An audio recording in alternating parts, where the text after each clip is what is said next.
Welcome back to ಹೇಆರ್ cooking and travelling channel. ಇವತ್ತಿನ recipe 2 ನಿಮಿಷದಲ್ಲಿ ಮಾಡಬಹುದಾದಂಥ ಮಸಾಲ ಇಡ್ಲಿ. 5 ಇಡ್ಲಿನ ತಗೊಂಡ್ಬಿಟ್ಟು ಚಿಕ್ಕದಾಗಿ ಕಟ್ ಮಾಡ್ಕೊಂಡಿದ್ದೀನಿ.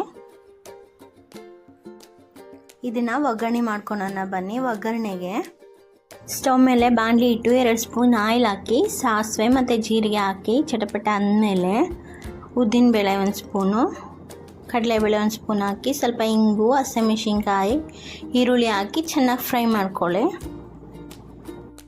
ಫ್ರೈ ಆದಂಥ ಈರುಳ್ಳಿಗೆ ಟೊಮೊಟೊ ಹಾಕಿ ಚೆನ್ನಾಗಿ ಫ್ರೈ ಮಾಡ್ಕೊಳ್ಳಿ. ಇದಕ್ಕೆ ಸ್ವಲ್ಪ ಅರಿಶಿನ, ಉಪ್ಪು,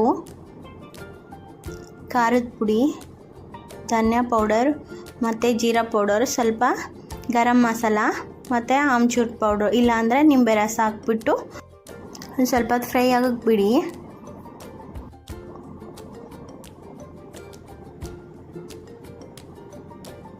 ನೋಡಿ ಸ್ವಲ್ಪ ಫ್ರೈ ಆಗಿದೆ ಇದು. ಇವಾಗ ಇದಕ್ಕೆ ಸ್ವಲ್ಪ 1 ಸ್ಪೂನ್ ತುಪ್ಪ ಹಾಕ್ಕೊಂಡು ಮತ್ತು ಕೊತ್ತಂಬರಿ ಸೊಪ್ಪು ಹಾಕ್ಕೊಂಡು ಸ್ವಲ್ಪ ಫ್ರೈ ಮಾಡ್ಕೊಳ್ಳಿ.